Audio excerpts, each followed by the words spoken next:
First ನಮ್ಮ ರಾಜ್ಯಕ್ಕೆ ಕೊಡಗಿನಿಂದ 2 ಆಡಳಿತ ಪಕ್ಷದ ಕಾಂಗ್ರೆಸ್ ಶಾಸಕರನ್ನ ಕೊಟ್ಟಿದ್ದೀರಿ.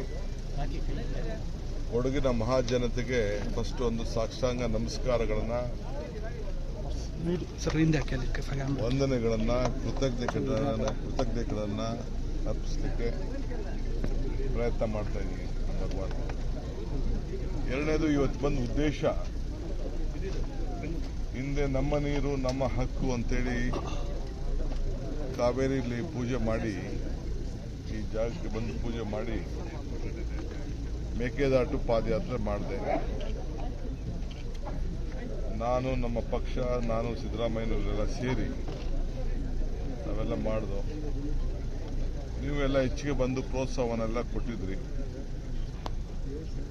ಫಲ ನೀವೆಲ್ಲ ರಾಜ್ಯದ ಜನತೆ ಗೌರವನ ಕೊಟ್ಟರು. ಕಾವೇರಿ 5ನೇ ಸ್ಟೇಜ್ ಕೂಡ ಇವತ್ತು ಕಾರ್ಯರೂಪಕ್ಕೆ ಬಂದಿದೆ. ನಾಳೆ ವಿಶ್ವ ಜಲ ದಿನ. ಕಾವೇರಿ ತಾಯಿಗೆ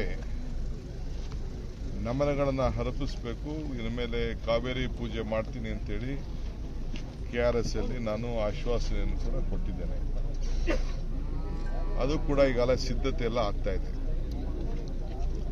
ಈ ವಿಶ್ವ ಜಲ ಅಂಗವಾಗಿ ನಾಳೆ ಬೆಳಗ್ಗೆ ವಿಶ್ವ ಜಲ ದಿನ, ಅದು ನಾಳೆ ಬೆಳಗ್ಗೆ ಇರೋದ್ರಿಂದ ನಾಳೆ ಬೆಳಗ್ಗೆ ನಾನು ತಮಿಳುನಾಡಿಗೆ, ನಮ್ಮ ರಾಜ್ಯಕ್ಕೆ ಆಗ್ತಾ ಇರೋ ಅನ್ಯಾಯ, ದಕ್ಷಿಣ ರಾಜ್ಯಗಳಿಗೆ ಆಗ್ತಾ ಇರೋ ಅನ್ಯಾಯ ವಿಚಾರದಲ್ಲಿ ಸ್ಟಾಲಿನ್ ಅವರ ಕರೆದಿರೋಂಥ ಒಂದು ಸಭೆಗೆ ನಾನು, ನಮ್ಮ ಪಕ್ಷದ ಕೆಲವು ಮುಖ್ಯಮಂತ್ರಿ ಆಗಿದ್ದಂಥ ರೇವಂತ್ ರೆಡ್ಡಿ ನಾವೆಲ್ಲ ಪಾಲ್ಗೊಳ್ತಾ ಇದ್ದೀವಿ.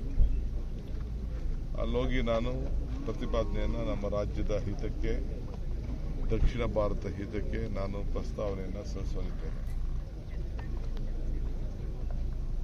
ಈ 1 ವಾರಗಳ ಕಾಲ ಈ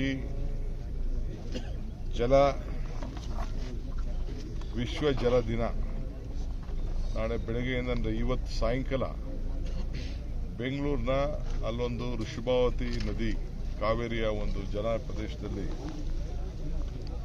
ಅದು ಅಲ್ಲಿ ಪ್ರಾರಂಭ ಆಗ್ತದೆ. ಆ ಸ್ಯಾಂಕಿ ಟ್ಯಾಂಕಲ್ಲಿ ಇವತ್ತು ಸಾಯಂಕಾಲ 6:15 ಗಂಟೆಗೆ ಕಾವೇರಿ ಪೂಜೆಯನ್ನು ಹಮ್ಮಿಕೊಂಡಿದ್ದೇವೆ. ಅದಕ್ಕಿಂತ ಮುಂಚಿತವಾಗಿ ಇಲ್ಲಿಂದ ಅಲ್ಲಿಗೆ ನೀವು ಇಡೀ ಬೆಂಗಳೂರು ನಗರ ಜನರಿಗೆ ನೀರನ್ನು ಕೊಟ್ಟು ಬಹಳ ಸಂತೋಷವನ್ನ, ಅವರ ಬದುಕನ್ನ ಹಸನು ಮಾಡ್ತಾ ಇದ್ದೀವಿ. ಫಸ್ಟು ನೀವು ಇಂಗ್ಲಿಷಲ್ಲಿ ಮಾತು ಹೇಳ್ತಾರೆ, if you forget the root you will not get the fruit ಅಂತ. ಹಂಗೆ ನೀವೇ ನಮಗೆ ಜೀವನದಿ. ಸೊ ಇಲ್ಲಿಗೆ ತಮಿಳುನಾಡಿಗೆಲ್ಲ ನೀವೆಲ್ಲ ಆಶ್ರಯವಾಗಿದ್ದೀರಿ, ನಮ್ಮ ರಾಜ್ಯಕ್ಕೆ ಆಶ್ರಯ ಆಗಿದ್ದೀರಿ. ಸೊ ಫಸ್ಟ್ ನಿಮಗೆ ನಮನ ಸಲ್ಲಿಸಿ, ಇಲ್ಲಿಂದ ಕೂಡ ಆ ನದಿನ ನೀರನ್ನು ತೆಗೆದುಕೊಂಡೋಗಿ ಅಲ್ಲಿ ಪೂಜೆ ಮಾಡಿ, ನಾಳೆಯಿಂದ 1 ವಾರಗಳ ಕಾಲ ಈ ನೀರನ್ನು ಉಳಿಸ್ಲಿಕ್ಕೆ, ಅಂದರೆ ಸೇವ್ ವಾಟರ್. ಈಗೆಲ್ಲ ನೀರನ್ನು ಬಹಳ ದುರ್ಬಳಕೆ ಆಗ್ತಾ ಇದೆ. ಈ ನೀರನ್ನು ಎಷ್ಟು ಬೇಕೋ ಅಷ್ಟಕ್ಕೆ ಮಾತ್ರ ಉಪಯೋಗಿಸ್ತಾ ಇಲ್ಲ. ಇದು ಬೆಂಗಳೂರಿನವ್ರು ಮಾತ್ರ ನಾನು ಇದನ್ನು ಮಾತಾಡ್ತಾ ಇಲ್ಲ, ಇಡೀ ರಾಜ್ಯದ ಎಲ್ಲ ಜನತೆಗೂ ಕೂಡ ನಾನು ಮನವಿ ಮಾಡ್ಕೊಳ್ತೇನೆ. ಒಂದು ಪ್ರತಿಜ್ಞೆಯನ್ನು ತಾವೆಲ್ಲ ಮಾಡಬೇಕು. ನಾನು ನೀರನ್ನು ಉಳಿಸ್ತೇನೆ, ನಾನು ನೀರನ್ನು ವೇಸ್ಟಾಗಿ ದುರ್ಬಳಕೆ ಮಾಡ್ಕೊಳ್ಳೋದಿಲ್ಲ, ಏನು ತೆಗಬೇಕೋ ಅಷ್ಟಕ್ಕೆ ಮಾತ್ರ ನಾನು ನೀರನ್ನು ಉಳಿಸ್ಕೊಳ್ತೇನೆ ಅಂತ ಹೇಳಿ ಒಂದು ಪ್ರತಿಜ್ಞೆ ಕೂಡ ಮಾಡೋಂಥ ಒಂದು ಅವಕಾಶನ ನೀವೇ ಸೆಲ್ಫಾಗೆ ಯಾರು ಬೇಕಾದ್ರೂ ಆನ್ಲೈನಲ್ಲಿ ಪ್ರತಿಜ್ಞೆ ಮಾಡ್ಕೊಳ್ಬೋದು. ಪ್ರತಿಜ್ಞೆ ಮಾಡಿ ಅದನ್ನೆಲ್ಲ ದಾಖಲೆಗೆ ನಮ್ಮ ಸೋಷಿಯಲ್ ಮೀಡಿಯಾದಲ್ಲಿ ಪೋಸ್ಟ್ ಮಾಡ್ಬೋದು. ಎಲ್ಲ ಪಾರ್ಟಿಯವ್ರಿಗೂ ಕೇಳ್ತಾ ಇದ್ದೀನಿ, ಎಲ್ಲ ಪಕ್ಷದವ್ರಿಗೂ ಕೇಳ್ತಾ ಇದ್ದೀನಿ, ಎಲ್ಲ ನಾಗರಿಕರಿಗೆಲ್ಲ ಕೇಳ್ತಾ ಇದ್ದೀನಿ. ಇದು ರಾಜಕೀಯ ಅಲ್ಲ, ನಮ್ಮ ಬದುಕನ್ನು ಹಸನು ಮಾಡಿಕೊಳ್ಳಿಕ್ಕೆ. 6:15 ಗಂಟೆಗೆ 4:15 ಗಂಟೆಗೆ ಅಲ್ಲಿ ಹೋಮ ಹವನ ಎಲ್ಲ ನಡೀತದೆ. ಕಾಡಮಲ್ಲೇಶ್ವರ ದೇವಸ್ಥಾನ ಇದೆ. ಅಲ್ಲಿ ಗಂಗೆ ಒಂದು ಭಾಳ ಪವಿತ್ರವಾದ ದೇವಸ್ಥಾನ ಕೂಡ ಇದೆ. ಅಲ್ಲಿಂದ ನಮ್ಮ ಹೆಣ್ಮಕ್ಳೆಲ್ಲ ಆ ಒಂದು ಕಳಸ ತೆಗೆದುಕೊಂಡು ಬಂದು ಆ ಗಂಗೆನ ಒಂದು ಪ್ರತಿಮೆ ಕೂಡ ಇದೆ, ಮೊದಲಿಂದ ಒಂದು ಪದ್ಧತಿ ಇದೆ. ಅದನ್ನು ತೆಗೆದುಕೊಂಡು ಬಂದು ಸ್ಯಾಂಕಿನ್ ಟ್ಯಾಂಕಲ್ಲಿ ಅದನ್ನು ಇಟ್ಟು ಸೊ ಅಲ್ಲಿ ಪೂಜೆ ಮಾಡಿ ಗಂಗಾ ಆರತಿಯನ್ನು ನಾವೊಂದು ಪ್ರಯತ್ನ ಮಾಡ್ತಾ ಇದ್ದೇವೆ. ಸೊ ಮುಂದಿನ ದಿನದಲ್ಲಿ ಗಂಗಾ ಆರತಿ ಮಾಡುವಾಗ ಏನು ನಮ್ಮ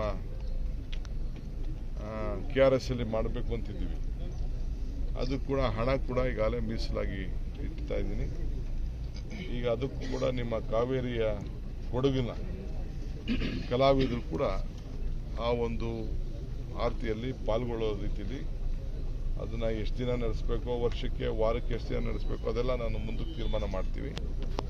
ಆಗ ನಿಮ್ಮ ಕೊಡಗವರು ಕೂಡ ಕಂಪಲ್ಸರಿಯಾಗಿ ಆ ಒಂದು ಪವಿತ್ರವಾದಂಥ ಕಾರ್ಯಕ್ರಮದಲ್ಲಿ ಪಾಲ್ಗೊಳ್ಬೇಕು.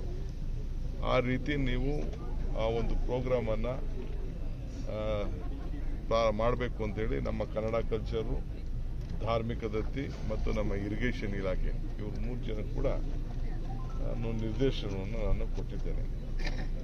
ಸೊ ಇದು ತಾವೆಲ್ಲ ದಯವಿಟ್ಟು ಈ ನೀರನ್ನು ಬಳಕೆಯ ವಿಚಾರದಲ್ಲಿ ಈ ವಿಶ್ವ ಜಲ ಸಂಬಂಧಪಟ್ಟಂತೆ ಈ ಕಾರ್ಯಕ್ರಮ ಇವತ್ತು Bengaluru water supply, irrigation department, major ಇರ್ಬೋದು, ಮೈನರ್ ಇರ್ಬೋದು, ಎಲ್ಲ ಕೂಡ ಸೇರಿ ಈ ಕಾರ್ಯಕ್ರಮವನ್ನು, ಈ ನೀರನ್ನು ಕಾಪಾಡಿಕೊಳ್ಳೋ ದೃಷ್ಟಿಯಿಂದ, ಆ ತಾಯಿಗೆ ಗೌರವನ ಸಲ್ಲಿಸೋ ದೃಷ್ಟಿಯಿಂದ ಮುಂದಕ್ಕೆ ಕಳೆದ ವರ್ಷ ಯಾವ ರೀತಿ ಮಳೆ ಆಯಿತು ಅದೇ ರೀತಿ ಪ್ರತಿ ವರ್ಷವೂ ಆಗಿ ಜನರು ಬದುಕು ಹಸನಾಗಲಿ ಅಂತೇಳಿ ಇವತ್ತು ಈ ಪೂಜೆಯನ್ನು ಮಾಡಲಿಕ್ಕೆ ಬಂದಿದ್ದೇನೆ. ಸರ್, ಈಗ ಜಲ ಕೊಡಗಿನಿಂದ ಬಹಳ ದೊಡ್ಡ ಪ್ರಮಾಣದಲ್ಲಿ ಇಡೀ ರಾಜ್ಯದ ಬಹುತೇಕ ಭಾಗಗಳಿಗೆ ನೀರನ್ನ ಕೊಡಲಾಗುತ್ತೆ. ಮತ್ತೊಂದು ಕಡೆ ಕಾವೇರಿ ಮಾತೆಯನ್ನು ಪೂಜಿಸ್ತೇವೆ ಅನ್ನೋದು ಎಲ್ಲವೂ ಕೂಡ ಫೈನ್. ಬಟ್ ಕೊಡಗಿನಲ್ಲಿ ಬಹಳ ದೊಡ್ಡ ಪ್ರಮಾಣದಲ್ಲಿ ಕಾವೇರಿ ನದಿ ಮಲಿನ ಆಗ್ತಾ ಇದೆ. ಕಾವೇರಿ ನದಿಯ ಪಾತ್ರ ಎಂಕ್ರೋಚ್ ಆಗ್ತಾ ಇದೆ. ಅವಕ್ಕೆ ಏನಾದಂತ ಒಂದು ಕನ್ಸಿಸ್ಟೆಂಟ್ ಏನಾದರೂ ಯೋಜನೆ ಬರುತ್ತೆ? ನೀವೇನಾದ್ರು ನಿಮ್ದೆಲ್ಲ ಏನಾದ್ರು ಸಲಹೆಗಳಿದ್ರು ಕೊಡಿ, ನಾನು ಆ ಸಲಹೆಗಳನ್ನು ಸ್ವೀಕಾರ ಮಾಡ್ತೀನಿ. ಒಂದು ಟೀಮೇ ಬೇಕಾದ್ರೆ ನಾನು ಅದಕ್ಕೆ ನೇಮಕ ಮಾಡ್ತೀನಿ. ನೀವು ನಿಮ್ಮ ಅಭಿಪ್ರಾಯನ ಕೊಡಿ. ಈ ಜಲ, ನೆಲ, ನೀರು ಎಲ್ಲ ಉಳಿಸ್ಲಿಕ್ಕೆ, ಇತಿಹಾಸ ಉಳಿಸ್ಲಿಕ್ಕೆ, ಪರಂಪರೆ ಉಳಿಸ್ಲಿಕ್ಕೆ ಏನು ಬೇಕೋ ಅದನ್ನೆಲ್ಲ ಮಾಡಿ. ಸರ್, ಈಗ BWSSPಲಿ DPS ಪದ್ಧತಿ ಅಳವಡಿಕೆ ಮಾಡೋ ವಿಚಾರಕ್ಕೆ ಸಂಬಂಧಪಟ್ಟಂತೆ ಸಾಕಷ್ಟು ಮನವಿಗಳು ಕೂಡ ನಿಮಗೆ ಬಂದಿದೆ. ಏನು DPS? ಡೈರೆಕ್ಟ್ ಪೇಮೆಂಟ್ ಸಿಸ್ಟಮ್ ಮಾಡಿಕೊಡಿ, ಕಾಂಟ್ರಾಕ್ಟರಿಂದ ತೆಗೆದು ಅಂತ. BWSSPಲಿ 4,000ಕ್ಕೂ ಅಧಿಕ ಏನು ಕೆಲಸಗಾರರು ಏನಿದ್ದಾರೆ ಸಿಬ್ಬಂದಿಗಳು, ಅವ್ರದ್ದು ನಿಮ್ಗೆ ಅದ್ರ ಗಮನಕ್ಕೆ ಬಂದಿದೆಯಾ? ಏನಾದರೂ ನನ್ನ ಗಮನಕ್ಕೆ ಬಂದಿಲ್ಲ, ನೀವು ಹೇಳಿದ್ದೀರಿ.